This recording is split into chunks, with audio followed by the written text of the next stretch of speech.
très tôt. Il me peint tout seul. Donc, des gens qui sont habitués, par exemple, à se lever à 4 heures du matin et qui, du coup, gardent ce rythme-là de se lever à 4 heures. Et du coup, ça réveille aussi le voisin.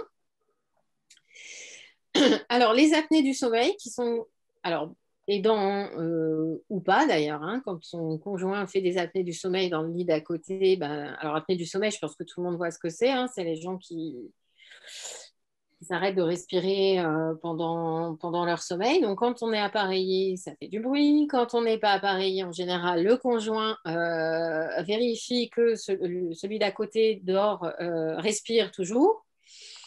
Et puis, il compte combien de temps il ne respire pas. Enfin, bon, voilà. Et pendant tout ce temps, il ne dort pas.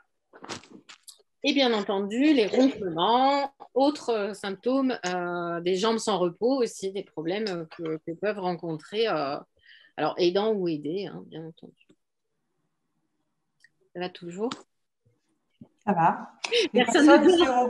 Les personnes se reconnaissent vraiment dans ce qui est décrit. D'accord. Vraiment des situations qui font écho à leur propre histoire.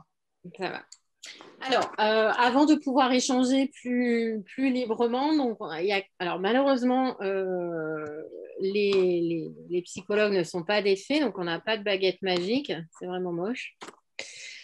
Donc, il y a quelques pistes quand même, donc en fonction de la raison qui conduit au fait de ne pas dormir.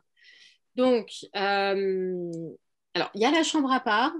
Tout le monde n'est pas forcément OK avec cette situation, mais de temps en temps, c'est quand même... Alors, si ce n'est pas fait tout le temps, ça peut être bien quand même de temps en temps de prendre un peu ce temps de répit ou au moins d'avoir deux matelas qui permettent de ne pas subir en permanence les mouvements de l'autre. Donc, pour ceux qui ont du mal avec le concept de chambre à part et qui ont ce besoin d'entendre et de savoir ce qui se passe, il y a toujours la solution du babyphone qui ne marche plus comme sous son terme d'origine, qui sera détourné. Mais ça va vous réveiller aussi à chaque fois qu'il va y avoir un bruit dans la chambre d'à côté. Le babyphone va vous réveiller, quoi.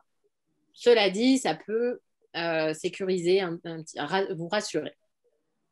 Alors, il y a des solutions de répit, des plateformes de répit. Alors là, les gens sont sur la région, donc je ne l'ai pas mis, mais on les trouve facilement auprès des mairies qui peuvent vous orienter vers les structures de répit, où vous pouvez avoir, donc, qui peuvent vous permettre que quelqu'un vienne vous remplacer sur certains jours, certaines nuits, sur une période de vacances, par exemple, pour prendre soin de votre aidé, ou alors emmener cette personne, la personne que vous aidez à l'extérieur quelque temps pour pouvoir vous ressourcer.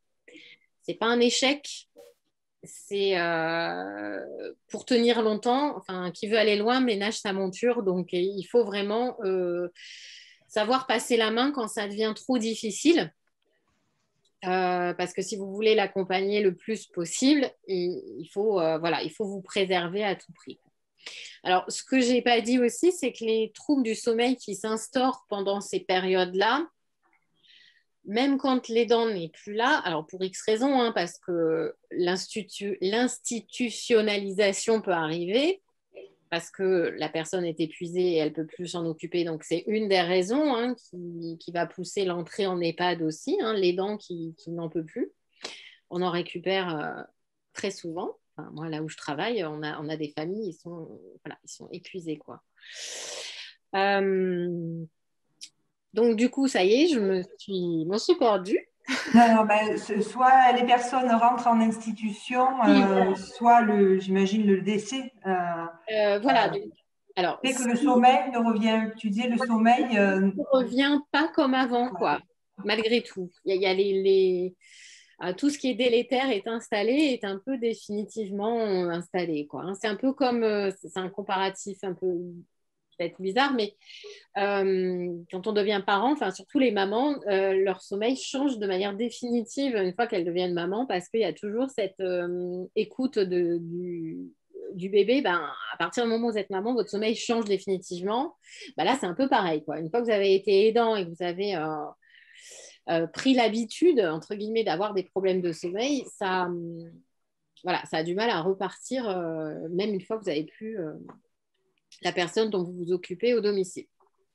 Donc, pardon? Pardon. Est-ce qu'on peut dire qu'il y a une mémoire du sommeil est-ce qu'on peut le dire comme ça, de dire non, Non. c'est pas. Non, alors en fait, il ne va pas être désorganisé fondamentalement, structurellement, mais c'est que les problèmes d'anxiété, une fois qu'ils sont là, ils sont là. Alors après, on sait que le sommeil évolue aussi avec l'âge, hein, mais voilà, c'est pas vraiment une mémoire, mais ouais, c'est des soucis qui vont rester ancrés, hein, sachant que, comme on disait tout à l'heure, le fait de placer son proche en institution, ça va générer de la culpabilité, un sentiment d'échec, etc. Donc, il ne va pas faciliter l'anxiété et l'endormissement le soir pour autant. Confier son proche à quelqu'un, c'est jamais facile, que ce soit un EHPAD ou quelqu'un qui vient vous aider à domicile. La confiance, elle ne se fait pas comme ça en 2 jours non plus. Hein, donc voilà, ça reste très présent. Alors, c'est facile à dire, mais le 3e conseil, c'est de prendre du temps pour soi. C'est important de pouvoir se ressourcer entre-temps, de pouvoir dire là, c'est bon, c'est mon temps à moi, je vais faire un tour. Alors, le sport, c'est bien, évidemment. Alors ça, c'est pour tous les problèmes de sommeil, hein. L'activité physique, c'est toujours quelque chose de très positif qui va vous fatiguer, rajouter de la fatigue vraiment physique sur une fatigue aussi mentale qui est très souvent là. Donc tout ce qui est relaxation, shiatsu, etc. Donc tout ça, c'est très bien, d'autant plus que si c'est une activité en groupe, ça peut permettre d'échanger avec d'autres personnes qui sont dans des situations peut-être parfois similaires aux autres, et qui va vous donner aussi des techniques du genre apprendre à respirer, etc., pour, quand vous êtes un peu anxieux le soir, vous relaxer avant d'aller dormir. Alors, les hypnotiques, donc tout ce qui est traitement, je vais voir mon médecin et je lui demande un traitement pour dormir. Donc, c'est bien, mais c'est une solution palliative. C'est-à-dire que je prends mon hypnotique, je dors. Je l'enlève, je ne dors plus. Si on ne règle pas le problème de fond, la raison pour laquelle on ne dort pas, l'hypnotique, on n'enlève jamais, quoi, hein. Ce n'est pas un médicament, je prends le médicament, la maladie disparaît. Là, c'est comme le Doliprane, ça cache la douleur, mais ça n'enlève pas forcément la raison de la douleur. Vous voyez ce que je veux dire? Il y a des questions d'accoutumance aussi après à certains produits. Alors, il y a une question d'accoutumance, effectivement. Donc, on dit aussi que les hypnotiques, ça doit être pris sur un temps assez court, hein, c'est-à-dire pas plus d'1 mois. Donc, en général, les gens, quand ils en prennent, nous, en EHPAD, on envoie, ils prennent des hypnotiques depuis 10 ans, des antidépresseurs qui vont avec depuis 10 ans. Donc, au bout d'un moment, on ne sait pas s'il y a encore quelque chose qui sert à grand-chose. Et sachant qu'il y a des effets quand même. Alors, il y a 4-5 ans, il y a eu pas mal d'études qui sont sorties sur les effets que ça pouvait avoir sur le cerveau, hein, sur la mémoire. Ça vous fait dormir, mais du coup, ça fait dormir tous les neurones qui sont là aussi, hein. Donc, le manque de sommeil, c'est pas bon pour la mémoire, pour la concentration, etc. Mais trop d'hypnotique, c'est pas bon non plus. Par contre, je dis pas qu'il faut pas le faire et qu'il faut jamais en prendre, hein, de temps en temps, pouvoir passer une vraie nuit et dormir, c'est important aussi. Après, il faut pas que ça dure trop longtemps, il faut essayer de trouver des solutions. Après, vous avez, alors là, je l'ai pas mis dans les solutions et les pistes, mais pour tout ce qui est problème d'apnée du sommeil ou si vous avez un doute, il y a quand même des centres de sommeil dans les hôpitaux. Enfin, il y en a au moins un dans chaque département. Il y a des gros centres au moins de sommeil qui peuvent évaluer les troubles vraiment physiologiques du sommeil. Donc, vous allez passer une nuit, on enregistre en fait votre sommeil et on voit s'il y a des soucis. Donc, souvent, c'est des pneumologues parce que pneumologues, cardiologues qui font ce genre d'études, des fois des neurologues, mais du coup, qui peuvent mettre le doigt aussi sur un problème de sommeil vraiment physiologique, quoi, hein, qui ne soit pas lié non plus à un accompagnement. Voilà, donc en gros, ce que je pouvais vous dire sur le sujet de manière générale, donc maintenant, je pense que c'est peut-être bien qu'on puisse échanger. Alors, je ne sais pas comment on peut se gérer la prise de parole entre les uns et les autres. Alors après, il y a le chat et voilà, peut-être que c'est plus simple, là, voilà, Voilà. ou alors si vous levez la main, on peut donner la parole. Voilà, c'est possible aussi, c'est peut-être mieux, même s'il y a des questions que les personnes souhaitent poser directement, c'est aussi bien, peut-être. Donc n'hésitez pas hein, à les poser.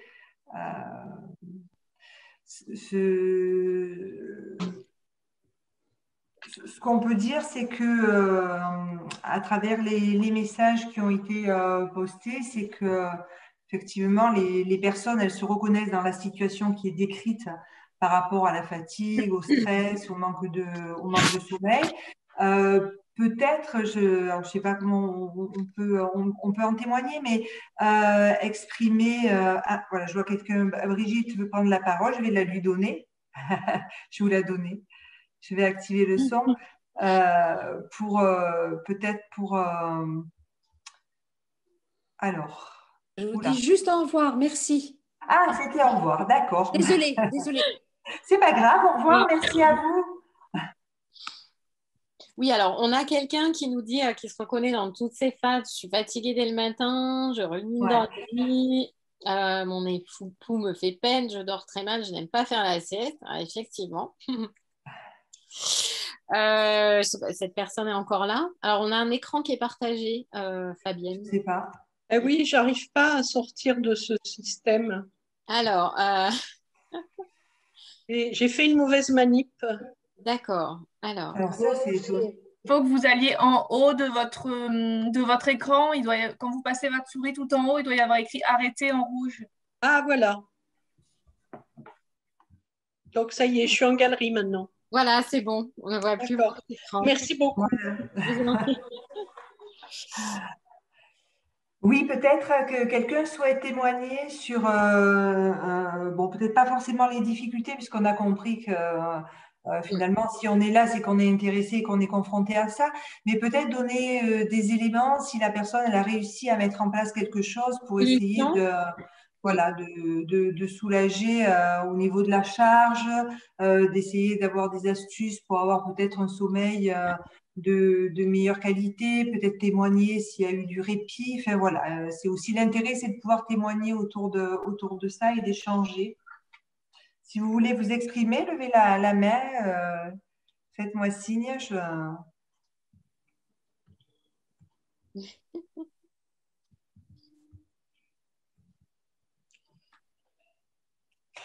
Alors, bon, il n'y a pas de questions, mais sur les plateformes dites de répit, est-ce que elles sont accessibles à tout le monde? Est-ce qu'on en a connaissance? Comment?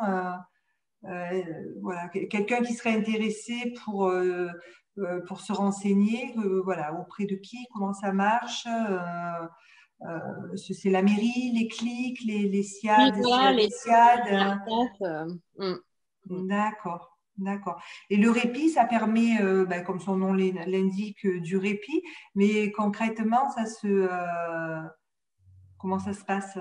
Alors, il y a plusieurs, il y a plusieurs types de Ah, sommeil. il y a des, Vous avez une je ne belle sais pas voix. qui c'est. Donc, il y a plusieurs types de plateformes de répit. Il y a celles qui vont faire il y a certains EHPAD qui proposent des accueils dits temporaires. Hein. Ça peut être fait dans pas mal d'EHPAD en plus. Alors, il y a beaucoup d'EHPAD en ce moment qui sont pas pleins, donc on déplace. Donc, on peut dire, bah voilà, une semaine, voilà, je laisse cette personne. Après, vous avez des genres de familles d'accueil, ça commence à se mettre un petit peu en place. Donc, après, c'est un peu chaque région, chaque secteur a ses petites D'accord. solutions. hein, quand même. Département. Après, vous avez aussi, donc ça peut être aussi une aide à domicile qui vient. Donc, alors il y a des ADMR probablement qui proposent ça, des SIAD. Alors à voir parce que voilà, c'est chaque un peu, voilà, chaque secteur. Et après, vous avez alors les structures plus type accueil de jour. Du coup, vous allez, alors ça ne va pas vous mettre de répit la nuit, mais ça peut quand même vous mettre du répit en journée. Donc, je pense que tout le monde connaît à peu près le fonctionnement des accueils de jour, j'imagine. Si personne me dit non, c'est que c'est bon. Donc, comment? Je dis les micros sont coupés, mais je oui, vois mais pas. il y a des têtes qui Voilà, bougent. des signes. Voilà. Donc sinon, dans le chat, j'ai mon époux ne pense pas être malade et pourtant il l'est. Je suis souvent en conflit, je n'arrive pas à être passive. Alors, malheureusement, alors c'est pas vraiment une question, mais je réponds quand même du coup. Malheureusement, c'est le problème des démences. C'est que, alors, il y a souvent un déni, c'est-à-dire que je ne veux pas admettre que je suis malade. Donc ça, c'est souvent au début de la démence. Puis au bout d'un moment, on passe un cap et où effectivement, le malade que vous accompagnez n'est effectivement pas malade parce que de toute façon, il n'est pas vieux. De toute façon, vous n'êtes pas son épouse, vous n'êtes pas sa sœur, enfin ce que vous voulez, quoi. Donc, du coup, c'est vrai que c'est compliqué. Donc, le conflit, oui, ben, forcément. Ça mène à des situations conflictuelles. Donc, c'est vrai que là, il faut se faire aider par Oui, alors après, il y a les infirmières aussi hein, qui peuvent venir à domicile, les SIAD, effectivement, qui peuvent venir s'occuper pour la toilette, les ADMR pour les repas de midi. Alors, même si vous êtes capable de le faire, hein, ce n'est pas la question, mais du coup, ça vous dégage du temps pour vous aussi. Pourquoi pas aller manger avec la copine dehors, c'est bon, il y a quelqu'un qui s'en occupe. C'est vraiment important. Et ça donne aussi une vie à la personne que vous accompagnez en dehors de vous, quoi. Donc, ça peut être bien pour les deux aussi, d'avoir des temps où on n'est pas ensemble et dans le conflit. Il y a des questions sur le... Je vois. Pardon? Alors, l'EHPAD de jour, alors, ce n'est pas un EHPAD de jour, c'est un accueil de jour. En fait, alors mais je ne sais pas d'où sont les gens, du coup. Oui. Alors, les accueils de jour, il y a certains EHPAD qui proposent des accueils de jour.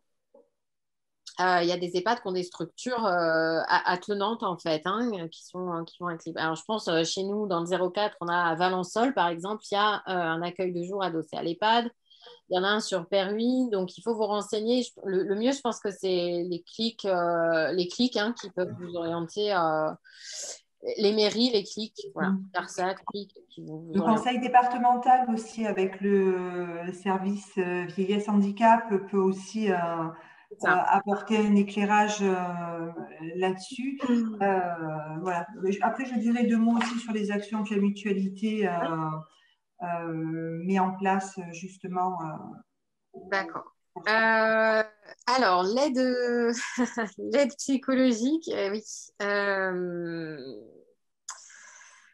Alors, vous avez alors, il y a les CMP, hein, toujours, qui font de l'accompagnement psy, mais qui ne sont pas du tout... Enfin, les CMP, c'est les centres médico-psychologiques qui sont... Alors, du coup, les consultations sont gratuites. Par contre, c'est en général, il y a pas mal de délais et puis c'est plutôt pas des spécialistes du vieillissement. Théoriquement, les structures d'aide, les accueils de jour ont des psys et les psys sont autant là pour les familles que pour les personnes qui sont accueillies dans les accueils de jour.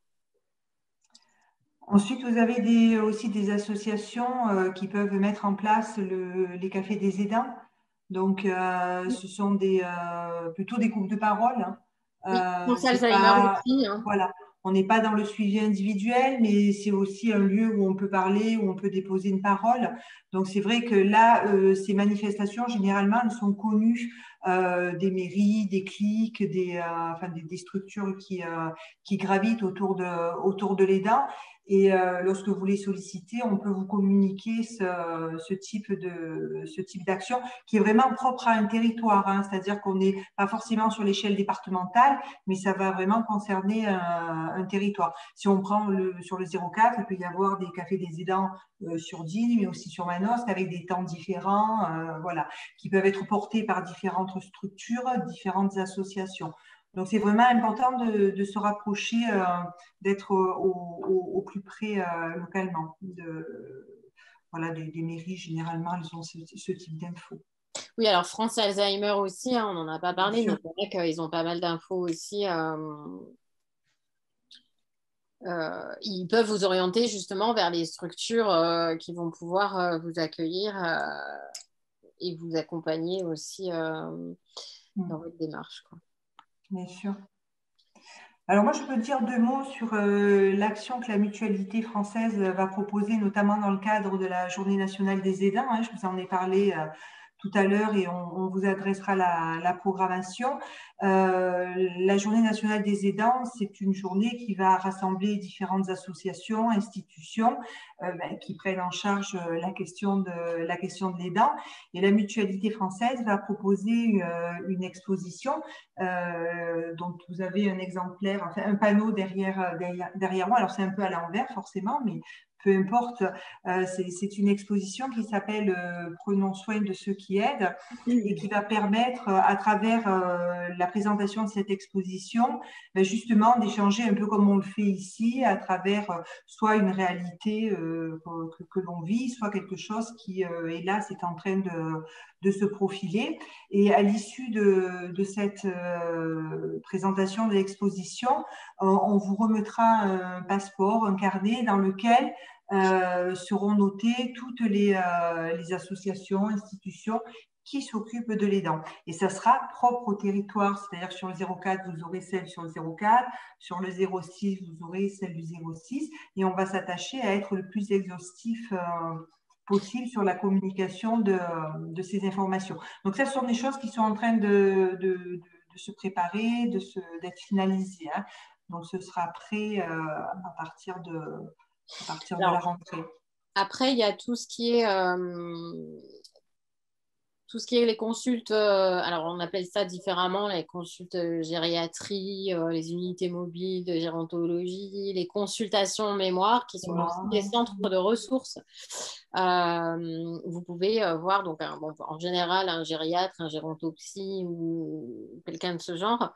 En général, c'est une unité avec un médecin, une infirmière et un psychologue, donc qui peut aussi vous orienter vers les bonnes structures et sentir aussi quand ça ne va pas ou quand c'est compliqué. Alors, je pense notamment à la dame qui nous a parlé de sa maman qui était agressive. C'est-à-dire que là, quand il y a de l'agressivité, c'est compliqué. Ça met beaucoup de pression sur les dents, hein. Ça veut dire que si ce n'est pas moi qui aide ma mère, elle va agresser tout le monde. Oui, mais bon, ça, faut quand même le gérer parce qu'on ne peut pas être là tout le temps pour tout gérer. Donc justement, le problème d'agressivité, c'est compliqué et c'est aussi une des raisons d'entrer en EHPAD, hein. C'est-à-dire quand il n'y a plus personne qui arrive à intervenir sur le domicile, on envoie ces personnes-là en EHPAD. Donc avant d'en arriver là, des fois justement, l'intervention d'un spécialiste, hein, d'un gériatre peut aussi trouver un traitement qui va équilibrer l'anxiété, hein, parce que souvent le malade est aussi anxieux, enfin essayer de trouver ce qui va générer cette agressivité pour permettre une intervention de soins aussi à domicile, quoi. Après, moi, je voudrais aussi ajouter quelque chose, et tu l'as dit, Sylvie, dans la présentation, sur le prendre soin de soi. Et tu as dit, effectivement, c'est facile à dire et c'est pas forcément facile à faire, et c'est vrai. Quand on a un peu de répit, peut-être que on est un peu gêné de le prendre pour soi, finalement. Et qu'on va plutôt s'attacher à dire, ben voilà, j'ai 3 heures devant moi, je vais en profiter pour faire des papiers, des choses comme ça. Et plutôt que de se dire, ben voilà, ces 3 heures, je vais vraiment me les prendre pour moi. Et pourtant, c'est très important de le faire parce que c'est bien parce qu'on prend soin de soi qu'on peut être aussi après en capacité de prendre mieux soin de l'autre et d'être plus résistant. Alors voilà, une fois que j'ai dit ça, c'est très facile à dire, hein, je prends bien la mesure de la difficulté, mais c'est très très important de pouvoir prendre soin de soi. Il existe pas mal d'associations, d'institutions qui proposent des actions. La mutualité en propose sur un atelier qui s'appelle Prendre soin de soi, ou les doigts de fée, mais pas que. Il n'y a pas que la mutualité, bien sûr, il y a tous nos partenaires à CARSAT, à CEPT qui proposent. Donc n'hésitez pas vraiment à vous tourner, parce que déjà ça permet de se faire une petite parenthèse pour soi. Ça permet aussi d'échanger avec d'autres personnes. C'est pas parce qu'on échange que ça règle les problèmes, mais en tout cas, peut-être qu'on peut se dire, ben, tiens, telle personne, elle fonctionne comme ça, elle propose ça, je vais essayer. Même si, et tu l'as dit, Sylvie, il n'y a pas de choses miracles qui vont régler les problèmes, hein, parce qu'on sait qu'on ne pourra pas. Mais voilà, c'est important de se dire, je fais des petites parenthèses et je les prends pour moi. Alors, quelquefois, dans la famille, on a la chance d'avoir des membres de la famille, justement, sur lesquels on peut compter, ou des amis. Donc, ne pas hésiter. Ne pas hésiter. Oui. Et alors après, il y a aussi cette question de à quel point les choses nous incombent plus ou moins volontairement. Et ça marche dans les deux sens. C'est-à-dire que c'est une vraie question éthique. Bon, alors, des fois, on s'occupe de son mari. Alors, évidemment, on a signé le meilleur, le pire, etc. Donc là, on est dans le pire. Bon, super. Et il y a aussi ses parents. Alors, et il y a des gens qui s'occupent. Enfin, moi, j'ai déjà rencontré des gens qui s'occupent de leurs parents parce qu'ils se disent, ce sont mes parents, ils se sont occupés de moi et je me dois de le faire. Alors, effectivement, alors là, il y a discussion. Enfin, moi, je n'ai pas de jugement là-dessus. Mais devoir, je ne sais pas si on doit, c'est-à-dire est-ce qu'on peut, est-ce qu'on est en mesure de, enfin, il n'y a rien qui nous impose aussi de le faire, d'aller absolument jusqu'au bout des choses, quoi. Il faut vraiment aussi se préserver soi, mais ça marche aussi dans l'autre sens, c'est-à-dire est-ce que mon conjoint, mon mari, ma femme, je ne sais pas, hein, voilà. Alors, on n'a pas parlé tellement des situations de handicap quand il s'agit d'enfants, parce que je ne suis pas sûre qu'on ait beaucoup de cas là. On est plutôt certainement sur le conjoint ou un parent qui est aidé. Prenons le cas du conjoint du parent, c'est pareil. Est-ce que c'est ma place? Est-ce que c'est le souhait aussi de la personne que j'aide que ce soit moi qui l'aide? Clairement, moi, je ne me vois pas prendre mes parents en charge et leur faire la toilette. Et enfin, voilà, pour moi, ce n'est pas dans la logique des choses. Et moi, j'entends aussi des gens qui sont dans cette situation, qui ont vécu avec leurs enfants au domicile et qui disent, non, mais moi, ce n'est pas possible, je ne veux pas que ce soit mes enfants qui s'occupent de moi. Je me suis occupée d'eux, mais c'est pas. Alors, il y en a qui attendent un retour, hein, on ne va pas se mentir. Mais voilà, c'est aussi se mettre à la place de la personne qu'on aide. Est-ce que j'aurais envie, moi, que mes enfants s'occupent de moi, me fassent ma toilette, me fassent à manger Enfin, voilà, ce n'est pas la logique des choses. Et est-ce que j'ai envie que mon conjoint s'occupe de moi dans une situation où je suis dans un état un peu dégradé, quoi, physiquement. Et voilà, est-ce qu'on a envie de ça? Donc, voilà, ça marche dans les deux sens, cette question. Et les aidés ne sont pas toujours en mesure de le verbaliser, ça.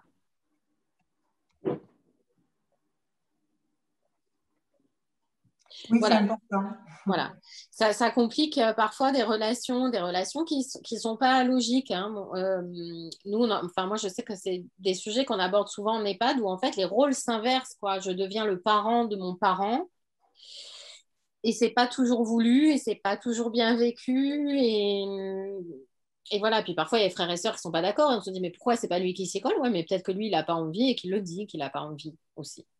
Et je pense que toutes les positions doivent s'entendre et ne doivent pas être jugées dans les deux sens, en fait. Mais c'est vrai que c'est une question qui est tabou aussi, hein, et oui. Voilà, Alors, après, il y a des cultures. Ça reste quand même des choses difficiles, personnelles tabous. Il y a des cultures. Hein. Moi, j'ai des collègues de travail qui sont originaires du Maghreb et qui disent mais qu'est-ce que c'est ces EHPAD? Enfin, mais c'est pas possible quoi. Chez nous, on garde nos parents jusqu'à la fin et ça se fait pas d'eux. Et oui, ben peut-être. Mais ici, ben si on se sent pas, il vaut mieux mettre son proche dans un endroit où on s'occupera bien de lui, plutôt que d'être malheureux soi, et de le rendre aussi malheureux, voire d'être maltraitant aussi, parce qu'on fait quelque chose qu'on fait par devoir et par contrainte, quoi, vraiment. Et du coup, tout le monde est malheureux aussi. D'où l'intérêt de pouvoir assister à des groupes de parole pour pouvoir déposer ça, échanger et pas être dans la culpabilité qui ronge finalement, hein, qui est pas du tout qui est productive pour le coup. Hein. Mais bon, c'est vrai que c'est compliqué et peut-être, voilà, pour répondre à la question, est-ce qu'on peut effectivement par moment lâcher prise? Oui, on peut le faire, je pense, si on arrive à solliciter ce qu'on nous propose, mais encore faut-il oser y aller et pas être dans la culpabilité. Voilà, parce qu'il y a des solutions qui peuvent amener un peu de respiration. Voilà, elles vont pas tout régler, mais voilà, ça va permettre un peu. Mais il faut se l'accorder. Et ça, voilà, il faut être en accord avec soi-même et pouvoir en discuter pour pas être dans la culpabilité. Alors, comme vous dites, Hélène, c'est difficile de dire je lâche prise et qu'est-ce qui peut arriver pendant que je lâche prise. Oui, mais qu'est-ce qui va arriver le jour où vous serez... Et voilà, that's the question. Voilà, alors on vous accuse pas, mais on peut jamais protéger tout le monde de tout. Non. Et maîtriser. Maîtriser. Voilà, et c'est vrai que, enfin voilà, il y a des enfants qui échappent à la vigilance de leurs parents, il y a des personnes Alzheimer qui se sauvent, qui partent, on ne sait pas où, faire on ne sait pas quoi, on ne peut pas l'avoir tout le temps, et il y a des fois où bah oui, ça devient conflictuel, et c'est aussi la question de la légitimité, c'est-à-dire qui tu es toi pour me dire que j'ai pas le droit d'aller chercher mes petits-enfants à l'école aujourd'hui, alors que les petits-enfants, ils ont 30 ans et que c'est pas... Voilà. Et voilà, il faut toujours, alors dans le cas particulier plutôt des démences, c'est-à-dire se mettre à la place de la personne qu'on a en face de nous, qui ça se trouve, elle a, enfin moi, des mamies, c'est affectueux, hein, mais qui partent chercher leurs petits-enfants à 4h30, ben, elles sont convaincues qu'il faut aller les chercher et que si on ne les laisse pas y aller, ben, ils vont se retrouver tout seuls et il n'y aura personne pour leur donner le goûter. Et voilà, donc il faut aussi arriver à faire cet exercice qui n'est pas simple, de se dire qu'est-ce qu'il a lui à ce moment-là dans sa tête. Pourquoi est-ce qu'il veut faire telle ou telle chose? Voilà, c'est un vaste débat, du coup. Comme moi, en ce qui me concerne, ça fait 20 ans que je fais du bénévolat auprès de familles concernées par le handicap psychique. Oui. Et qui n'est pas un mince problème. Oui. Voilà. Tout ça pour dire que lorsque vous avez parlé de lâcher prise, il est évident qu'arrive un moment, il faut lâcher prise. Laisser les personnes extérieures faire peut-être pas plus mal ou peut-être mieux que les proches. Ce côté affectif, que ce soit des parents, des enfants ou autres, gêne beaucoup dans les relations et l'avancée des personnes. L'autonomie, la recherche de l'autonomie, surtout lorsqu'elles ne sont pas assez jeunes. Oui, comme vous dites, c'est vraiment qu'est-ce qu'on renvoie et c'est très juste, hein, c'est ce qu'on disait tout à l'heure, le lien affectif, il faut garder aussi, c'est pour ça qu'il y a des gens qui ne font pas parce que la relation avec leurs parents, ça doit rester de l'affect et ça ne doit pas être du soin, ça ne doit pas être de l'hygiène, ça doit être deux choses vraiment, vraiment séparées, quoi. Et quelquefois, dans la famille, on n'est pas forcément les mieux placés pour aider, justement, parce que c'est tellement chargé émotionnellement que voilà, c'est pas possible. Donc, effectivement, laissons, quand on y arrive, aux professionnels le soin de le faire. Le soin de le faire. Tout à fait. Prendre soin, voilà. C'est pour ça que les SIAD sont quand même très importants, surtout lorsqu'il s'agit de personnes d'un certain âge. C'est vraiment une ressource et, disons, une aide, un soulagement pour les proches. Tout à fait. Alors, pour les questions d'hallucination, c'est un peu au cas par cas, j'ai envie de vous dire. Alors, on nous dit, nous, ce qu'on nous dit en général, c'est on ne rentre pas dans les hallucinations, sauf que des fois, les hallucinations ou les délires sont joyeux, et auquel cas, laissons-les. Hein. Non, mais c'est vrai, enfin, je veux dire, ça arrive qu'il y a des gens, ils sont. Ah, attention, le chat. Moi, un jour, j'étais avec un professeur qui nous expliquait que, bah oui, alors on nous dit non, il ne faut pas laisser les hallucinations, tout ça. Et puis il dit oui, bah, en même temps, nous, on a un patient, tous les matins, il se lève, il est convaincu qu'il a gagné au loto, donc il passe sa journée très joyeux, le soir, il va se coucher joyeux, et le lendemain, ça recommence. Bah, laissons-le. Enfin, je veux dire, ça ne fait pas de mal, c'est pas anxiogène, il est content, c'est très bien. Voilà. Par contre, quand c'est angoissant, là, c'est plus embêtant. Alors évidemment, dire non, non, t'hallucines, ça marche pas, hein, clairement. Au moment de l'hallucination, c'est pas possible. Tenter un raisonnement sur une hallucination, c'est très compliqué. Donc moi, ce que je fais de manière générale, c'est que moi, je ne la vois pas. Je ne vais pas mentir, c'est-à-dire que je ne vais pas dire. L'autre jour, j'ai une dame qui a vu un chien.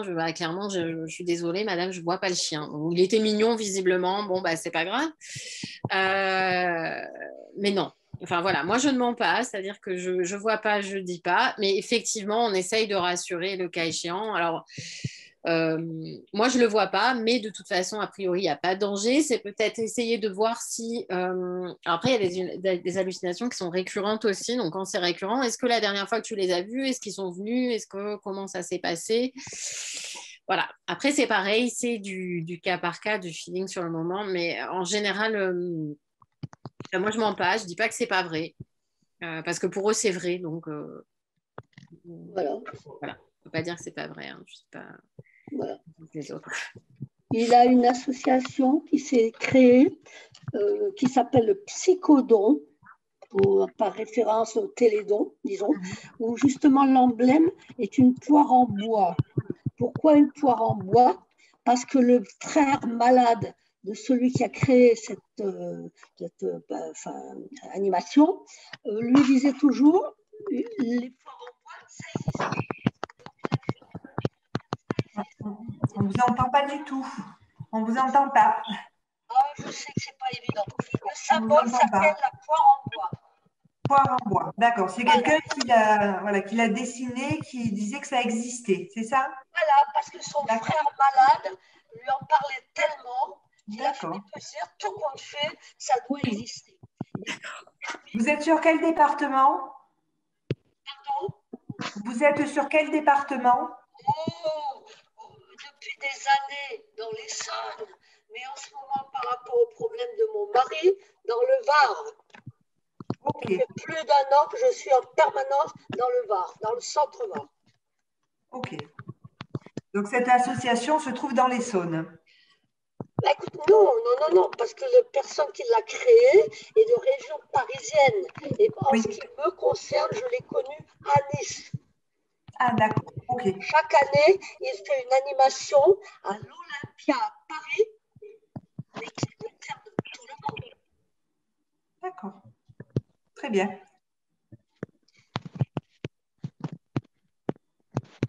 Alors, j'allais vous dire, on va peut-être, s'il n'y a pas plus d'autres questions,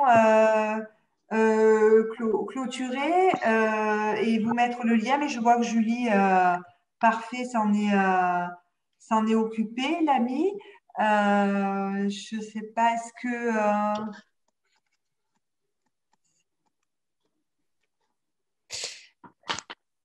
Oui. Alors, apologie, non. Ça, la question du placement, évidemment, hein, je crois qu'elle est comme tout le reste, elle est difficile Alors, pardon, mais il n'est pas question de faire l'apologie de quoi que ce soit, pas plus des EHPAD que d'autres choses. Il y a des solutions, il faut trouver la moins pire.